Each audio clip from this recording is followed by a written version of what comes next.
Amados, nós passamos aproximadamente aqui, como o Jerônimo falou, sem o fio a gente consegue andar. Passamos os últimos 9 meses em uma exposição sobre o Sermão do Monte. E nesses 9 meses foi muito edificante poder conversar, debater no G6, conversarmos entre nós, após os cultos, sobre toda a temática do Sermão do Monte. Nós, de fato, aprendemos muito ao longo desse tempo. E agora, encerrado o Sermão do Monte, nós iremos iniciar uma série de 3 mensagens, é uma série bem curta, sobre contribuição, sobre generosidade. E o nome dessa série, conforme o pastor nos trouxe, é A Graça de Contribuir. Nós iremos aprender um pouco mais sobre como lidarmos com o dinheiro. E esse é um assunto que desperta fortes emoções, né? Porque o órgão mais sensível do corpo humano é o bolso. A gente rapidamente fica sensível quando a gente escuta falar sobre dinheiro, sobre contribuições. Mas nós temos que admitir, meus amados, que de forma geral, a igreja brasileira padece muito pela falta de conhecimento acerca desse assunto. A igreja brasileira, de uma forma geral, ao longo da história, tem sofrido muito por não ter conhecimento acerca dessa área. E aí, existem extremos.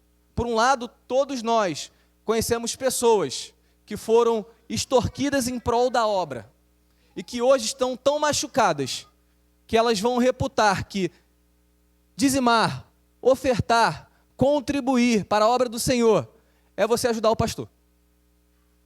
Pessoas que, por conta da ganância e da irresponsabilidade de muitos líderes, hoje não adoram a Deus com as suas finanças. Agora, de um outro lado, nós temos algumas igrejas sérias, igrejas que fazem uma gestão correta dos recursos que são entregues, mas que elas não ensinam, elas não falam, elas não pregam sobre dinheiro porque elas têm receio de afastar alguém, afastar algum visitante, porque é um tema sensível. Mas, meus irmãos, eu trago a pergunta: será que a Bíblia, que tem tanto a nos ensinar sobre casamento, educação dos filhos, sobre o futuro glorioso da igreja, sobre a morte e ressurreição de Jesus, sobre tudo que envolve o nosso dia a dia, o Sermão do Monte, por exemplo, que nos ensinou muito sobre o reino de Deus e como um cidadão desse reino deve viver, será que a Bíblia não tem nada a nos ensinar sobre finanças? Tem. E, amados, é papel da igreja, sim, ensinar quais princípios devem nortear o nosso relacionamento com o dinheiro, porque a Bíblia nos mostra esses princípios. A Bíblia nos mostra como nós devemos nos relacionar com o dinheiro. E esse é o objetivo dessas 3 mensagens. E talvez alguns de nós, quando viram no Instagram que a irmã Tati postou sobre o tema da mensagem, talvez tenham pensado: olha, eu vou para a igreja domingo e lá eles vão me dizer se eu devo doar 5, 10, 15 ou 20%. Alguns outros irmãos podem ter pensado: eu sou de uma igreja reformada, acho que eles vão me dizer que eu não preciso contribuir. Alguns outros talvez esperassem que nós faríamos um levantamento de fundos excepcional. Mas o objetivo não é esse, meus amados. Os nossos objetivos nessas 3 mensagens são, ou entendermos o que Deus quer para as nossas finanças e quais os princípios bíblicos que norteiam a nossa relação com o dinheiro. O nosso objetivo nessas 3 mensagens é entendermos qual é a intenção do nosso coração, ou qual deve ser a intenção de nossos corações ao contribuirmos. Percebam, nós passamos 9 meses no Sermão do Monte, e a pergunta recorrente do Sermão do Monte sempre foi: qual é a intenção do seu coração? A pergunta recorrente do Sermão do Monte, quando Jesus fala acerca de vários assuntos, ele diz sobre jejum. E ele pergunta: por que vocês jejuam? É para mostrar para outras pessoas que vocês praticam essa atividade espiritual, ou é para se aproximarem de mim? Jesus vai ensinar sobre oração, ele fala: vocês oram para conformar a vontade de Deus à vontade de vocês, ou vocês oram para que Deus faça a vontade de vocês nas suas vidas? Quando vocês dão esmolas para que outras pessoas possam ver você fazendo isso, ou você dá esmolas e você abençoa outras pessoas pelo fato de que você ama o próximo e que você deve amar todas as pessoas. Então, a nossa pergunta hoje é: qual a intenção do nosso coração ao contribuir? Qual deve ser a intenção do nosso coração? E quais princípios norteiam isso? Para responder essas perguntas, eu convido a todos a abrirem as Bíblias em 1 Crônicas, o livro do Antigo Testamento, no capítulo 29. Nós faremos a leitura do versículo 10 até o versículo 18. Tá chique aqui o negócio, tem até água com gás, olha. Ó.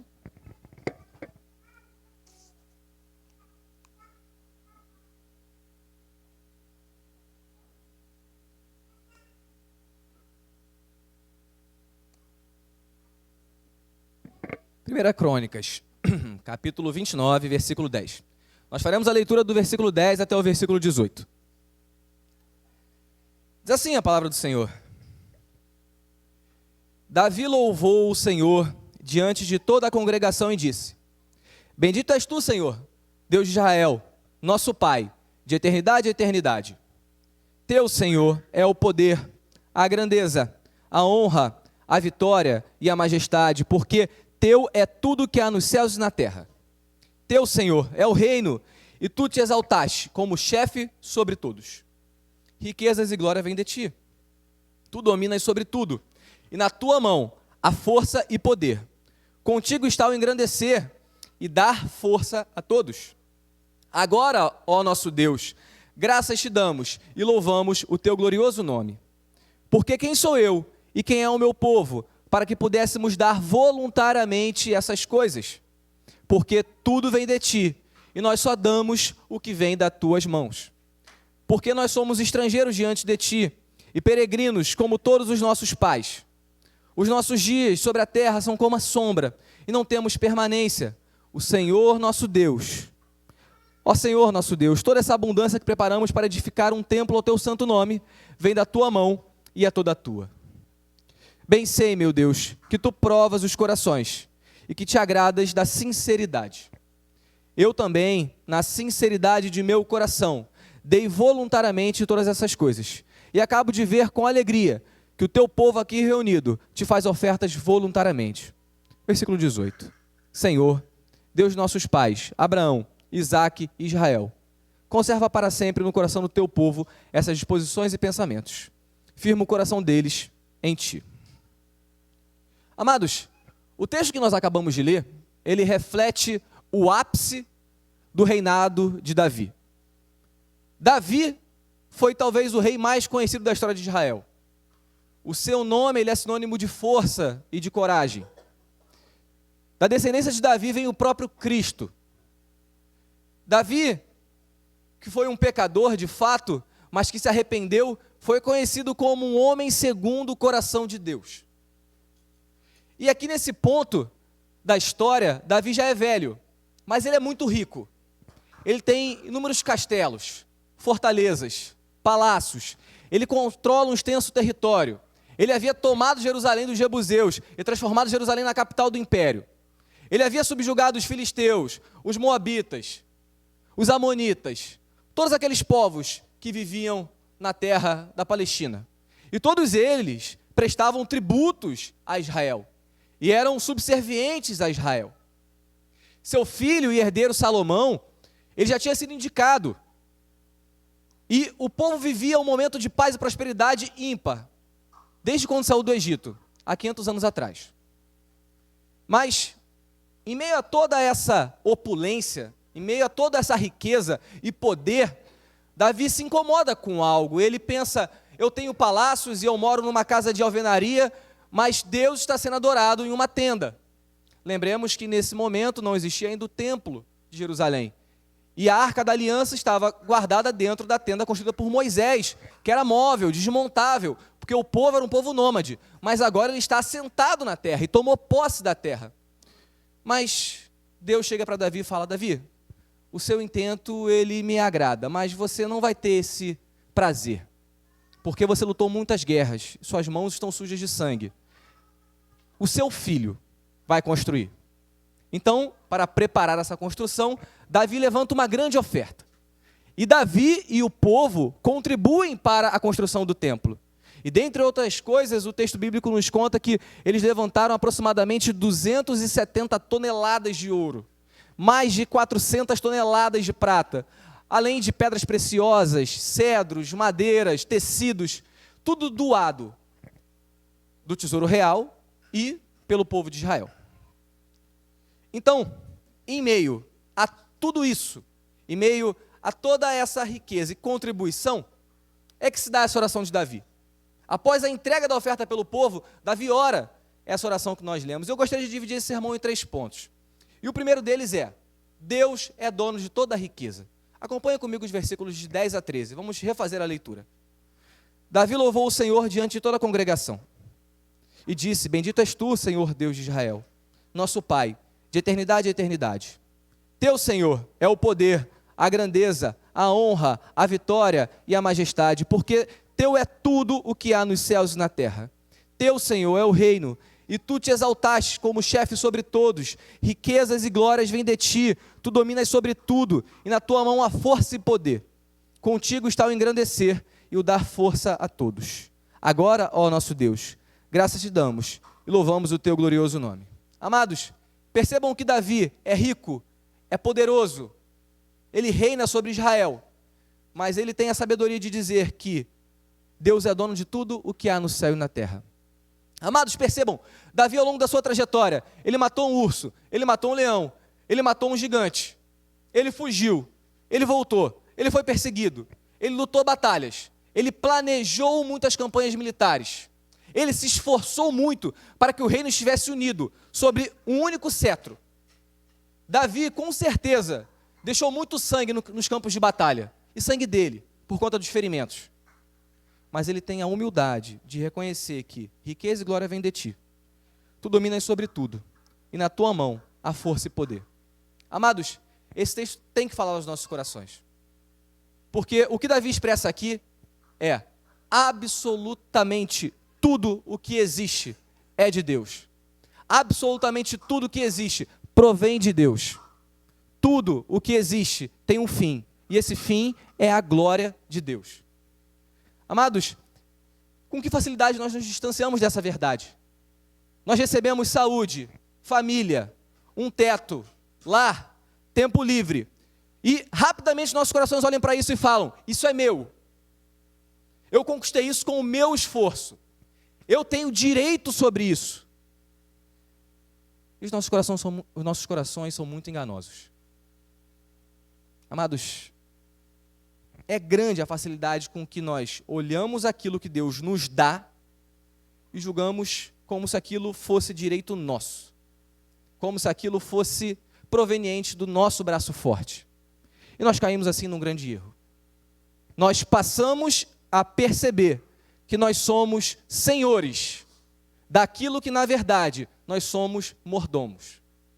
Nós começamos a julgar aquilo que Deus nos dá como nossa propriedade, ao invés de julgarmos que é a propriedade de Deus e que Ele me deu para que eu fizesse bom uso daquilo.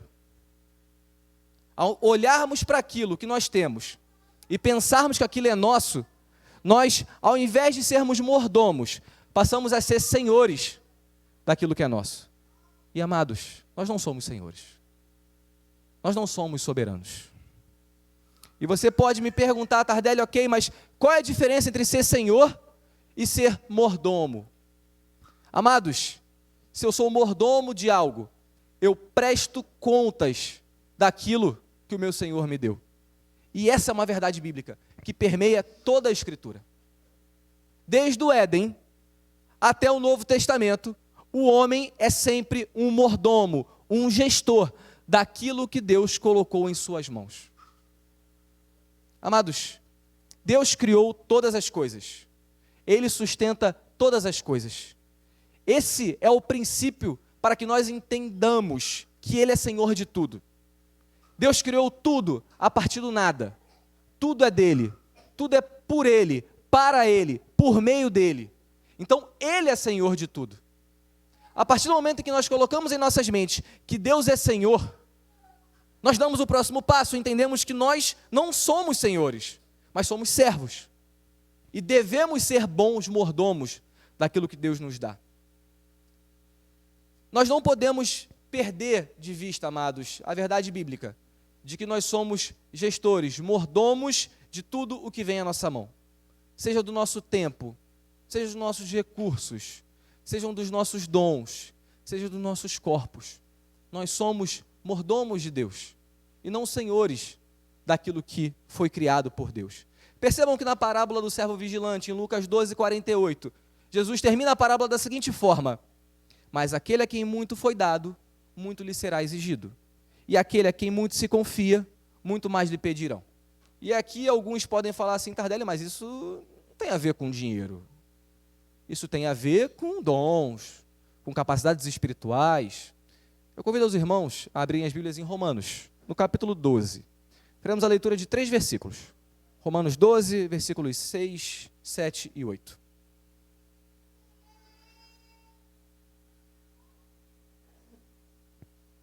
Romanos 12, carta de Paulo aos Romanos, capítulo 12, versos 6, 7 e 8. Diz assim a palavra do Senhor: temos, porém, diferentes dons, segundo a graça que nos foi dada. Se é a profecia, seja segundo a proporção da fé. Se é ministério, dediquemo-nos ao ministério. Ao que ensina, dedique-se ao ensino. Ao que exorta, faça-o com dedicação. O que contribui, com generosidade. O que preside, com zelo. Quem exerce misericórdia, com alegria. Até aí, amados. Percebam, Paulo aqui cita 7 dons. Ele cita profecia, ministério, ensino, exortação, contribuição, liderança e misericórdia. Para um leitor menos atento, perceber que Paulo cita contribuição financeira dentro de um grupo de 7 dons, em que 6 são ditos espirituais, pode parecer que Paulo errou aqui a mão, né? Que ele colocou na página errada essa exortação. Mas, na verdade, alguém que percebe que tudo o que nós temos foi nos dado por Deus, essa pessoa percebe que os seus recursos financeiros também são um dom dado por Deus. E o texto vai além. Ele nos diz como esse dom deve ser utilizado. Respondam, amados, aquele que contribua com generosidade. Amados, aqui nós temos, talvez, a primeira intenção do nosso coração ao contribuir. O nosso coração tem que ser um coração generoso. Não há contribuição, não há adoração a Deus através das nossas finanças, se não há generosidade. Eu não agrado o coração de Deus se eu sou mesquinho. Eu agrado o coração de Deus se eu sou generoso. E essa constatação nos leva ao segundo ponto que eu gostaria de debater com os irmãos, que o texto de Crônicas traz para a gente, que é contribuir é um dom de Deus.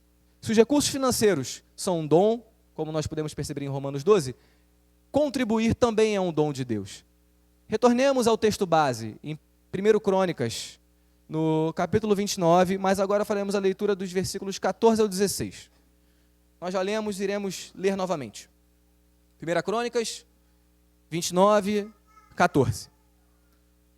Davi diz assim na oração: porque quem sou eu e quem é o meu povo para que pudéssemos dar voluntariamente essas coisas?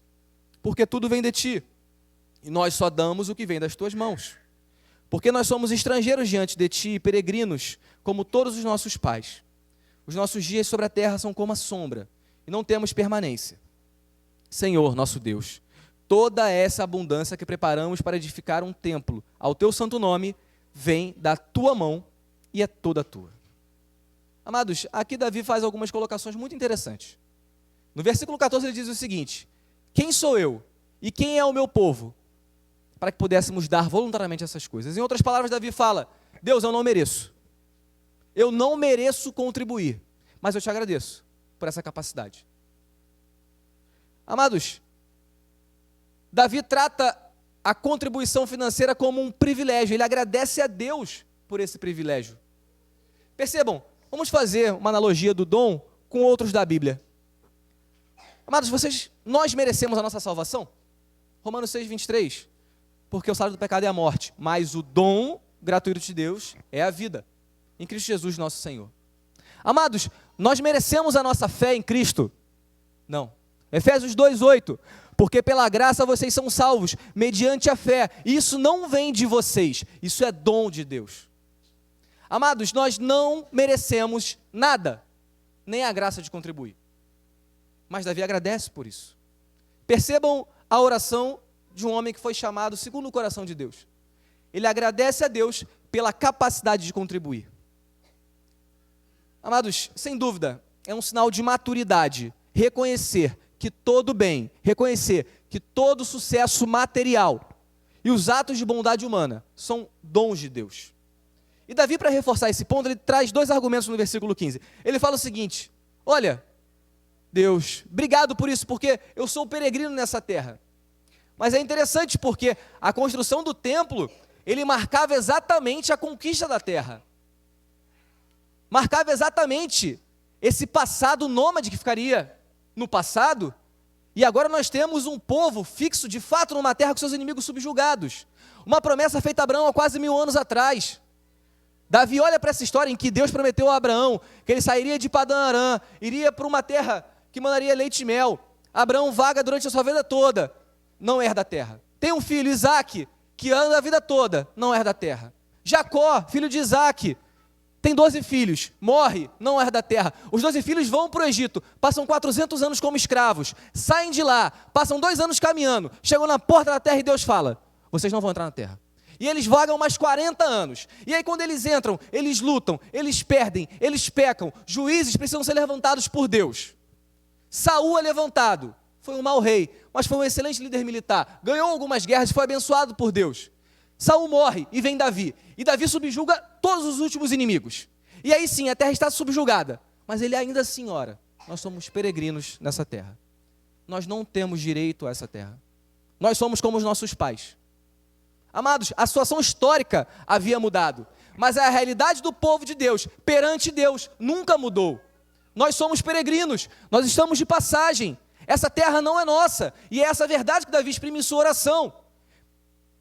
Ele deixa claro para aqueles que estavam ouvindo, durante uma reunião solene de todo o povo, que eles não tinham motivo para se apegarem à terra, mais do que eles tinham motivo para se apegarem a Deus. Amados, se nós temos um trabalho, se nós temos um lar, se nós temos um teto sobre as nossas cabeças, mais uma vez, nós devemos lembrar que isso não é mérito nosso e que essa realidade não é a última realidade. Isso é reforçado pelo segundo ponto de Davi, em que ele fala sobre a morte. Percebam no versículo 15, ele fala que a vida é como uma sombra. Isso nos lembra, amados, que nós temos 2 realidades que pesam sobre todos nós: uma espiritual e eterna, e outra física e passageira.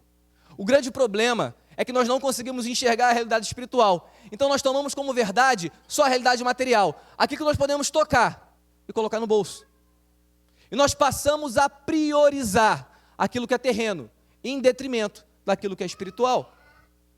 A pergunta que eu faço: Deus precisa dos nossos recursos? Não. Deus precisa das nossas contribuições? Não. Mas Ele nos dá a graça de contribuirmos. Mas Ele nos dá a oportunidade de o adorarmos através dos nossos recursos financeiros, assim como Ele nos dá a capacidade de o adorarmos de inúmeras outras formas.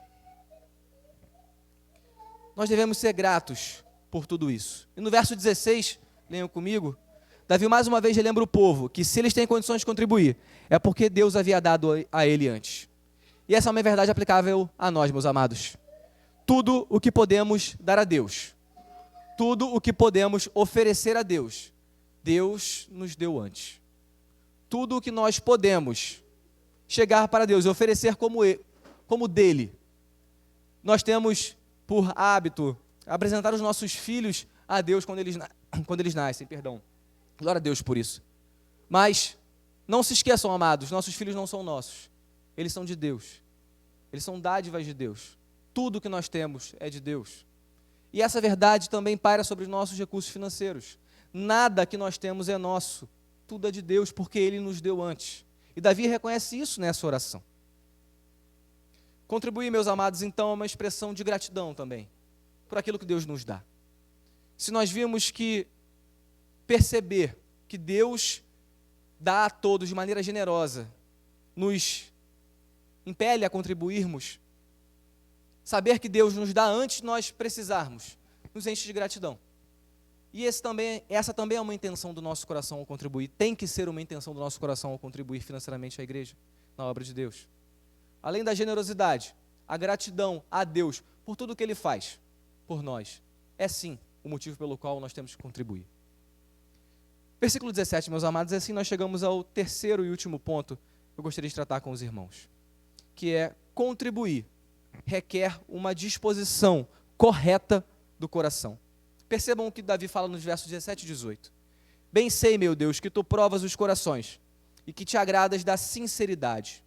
Eu também, na sinceridade do meu coração, dei voluntariamente todas essas coisas. E acabo de ver com alegria que teu povo aqui reunido te faz ofertas voluntariamente. Senhor, Deus dos nossos pais Abraão, Isaque e Israel, conserva para sempre no coração do teu povo essas disposições e pensamentos. Firma o coração deles em ti. Amados, aqui nós chegamos ao principal ponto acerca das contribuições financeiras que nós vamos ver ao longo dessas 3 semanas. Qual é a nossa intenção no coração? Qual é o que nos move a contribuirmos? É a generosidade? É a gratidão? É a voluntariedade? É a alegria? É a sinceridade? Amém por isso. Porque Deus prova os corações. Amados, Deus não está interessado na maior oferta.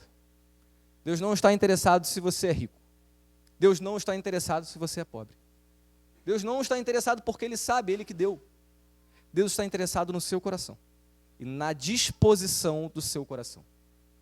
Deus está interessado na forma como você enxerga o ato de adorar a Ele, inclusive através das ofertas. E o que te motiva a isso?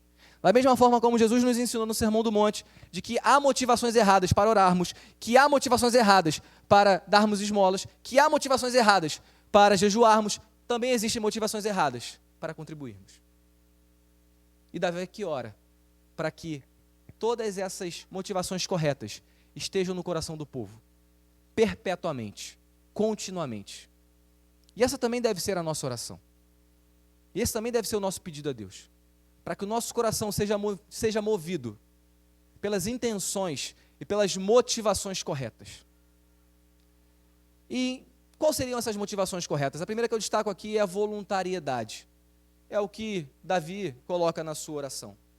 Tanto Davi quanto o povo de Israel trouxeram oferta de forma voluntária.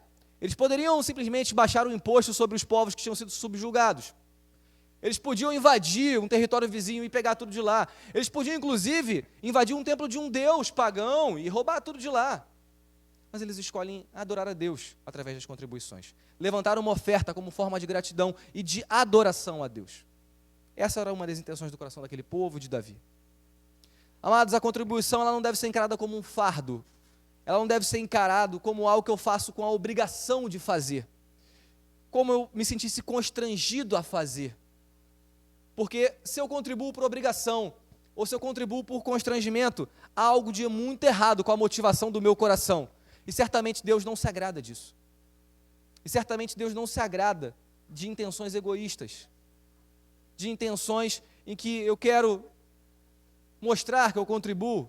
Eu não preciso lembrar de Ananias e Safira, que foram mortos por causa de uma mentira acerca da contribuição.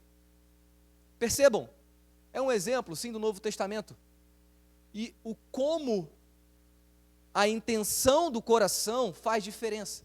E como aquilo que eu me disponho a fazer no meu íntimo faz toda a diferença. Porque assim como eu mato só ao ter ira, eu adultero só ao pensar, eu já pequei só em ter a intenção errada em contribuir. E por fim, amados, nós temos o incentivo de Davi na sua oração nos versos 17 e 18, pedindo para que Deus conserve a integridade do povo de Israel no que diz respeito à contribuição financeira. E que nós possamos ter isso em nossos corações. Mas, depois de termos passado por alguns princípios, passamos pelo primeiro ponto, em que Deus é dono de tudo, e que nós devemos ser generosos nas nossas contribuições, em que Deus nos dá a graça de contribuir, ou a contribuição é um dom, e por isso nós temos que ter gratidão a Deus, e que nós temos que ter a motivação correta no nosso coração para contribuir a Deus, e que essas motivações são a voluntariedade, a sinceridade, a alegria. Algumas dúvidas podem surgir, e eu gostaria de aplicar esse texto em alguns pontos. Alguns dos irmãos podem estar pensando, ok, Tardelli, mas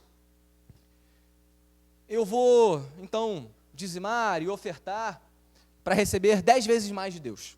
Eu acho que essa é a intenção do meu coração. Amados, aquele que investe muito no reino de Deus para colher para si, ele não investe no reino, ele investe em si mesmo. Isso revela muito da motivação egoísta dos nossos corações.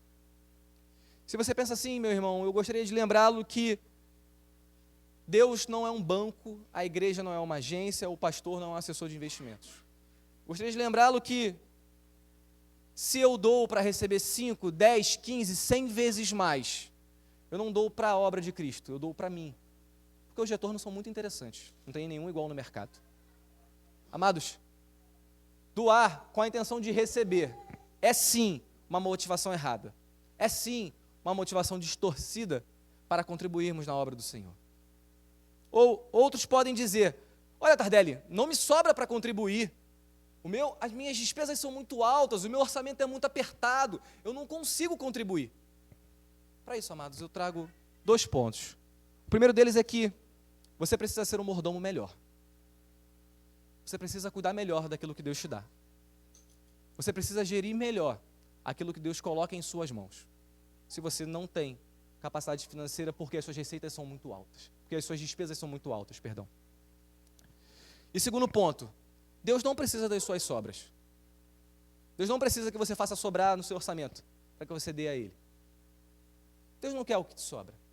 Lembrem-se do exemplo da viúva pobre, lá em Lucas 21. Ela não tinha nada, mas a oferta dela agradou a Deus. Não é uma questão de quantidade, não é uma questão de percentual. É uma questão de intenção do coração, daquilo que eu faço primeiro. Qual é a prioridade da minha vida? É adorar a Deus com o meu dinheiro, com o meu tempo, com tudo que eu sou. Ou é agradar a mim mesmo? Essa é uma questão que nós temos que pensar quando os nossos orçamentos estão apertados. O grande problema, amados, é que muitos não contribuem por falta de prioridade. E isso nos mostra o quão mal nós gerimos os recursos que Deus nos dá. E, amados, eu tenho certeza que ninguém aqui está preocupado se vai passar a noite no frio. Ninguém aqui está preocupado se vai ter o que comer hoje ou se vai ter o que comer amanhã. Nós somos muito abençoados por Deus. Nós somos extremamente abençoados por Deus. E isso demonstra, amados, que se nós não contribuirmos, porque nós temos gastos muito altos, muito provavelmente os pecados da avareza e da ganância já encontraram lugar nos nossos corações. Muito provavelmente a insatisfação que me faz comprar, encontrou lugar em nossos corações. Amados, que nós sejamos bons mordomos dos nossos dons, nós sejamos bons mordomos dos nossos recursos. E a última aplicação, alguns ainda assim poderiam dizer, Tardelli, mas eu não concordo em contribuir financeiramente.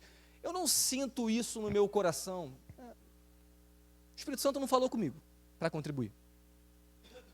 Bom, amados, quanto a isso, nós podemos perceber na Bíblia, desde o Antigo Testamento até o Novo Testamento, que Deus não precisa dos nossos recursos, mas que Ele escolheu que a sua obra avançasse através de contribuições voluntárias. Deus, ao longo de toda a história, tem dado para que pessoas possam contribuir e tem dado a oportunidade que pessoas adorem o nome dEle através de contribuições financeiras. Se contribuir é uma dificuldade para alguns de nós, é um tabu para alguns de nós, muito provavelmente, mais uma vez, os pecados da avareza, da ganância, da insatisfação, encontraram raízes nos nossos corações, porque nós somos a prioridade das nossas vidas, e não Deus. A partir do momento em que o dinheiro assume uma posição em que ninguém toca nele, ele acabou de assumir a posição de Deus nas nossas vidas.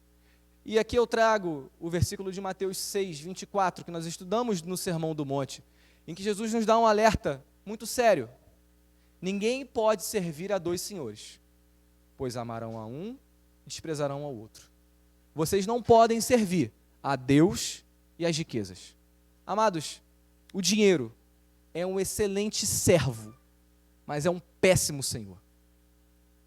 O dinheiro, ele pode nos dar certa tranquilidade, ele pode, com planejamento correto, nos levar a realizarmos sonhos, e amém por isso, não há nada de errado com isso. Mas a partir do momento em que o dinheiro se torna senhor das nossas vidas, e que toda a nossa vida gira em torno do dinheiro, nesse momento, nós não servimos mais a Deus, nós servimos ao dinheiro, porque nós não podemos servir a dois senhores. Isso é uma realidade, meus amados, para muitos cristãos na nossa igreja brasileira. Nós precisamos ter atenção a isso. Nós precisamos ter esse alerta alto em nossos corações. Nós precisamos pensar nisso. Nós precisamos conversar sobre isso. Nós precisamos estudar sobre isso. E é por isso que nós trouxemos essa série de mensagens, em que nós continuaremos abordando nos próximos 2 domingos também a temática das contribuições e da graça de contribuir. E discutiremos cada vez mais isso nos nossos G6 durante a semana. Amém? Vamos orar.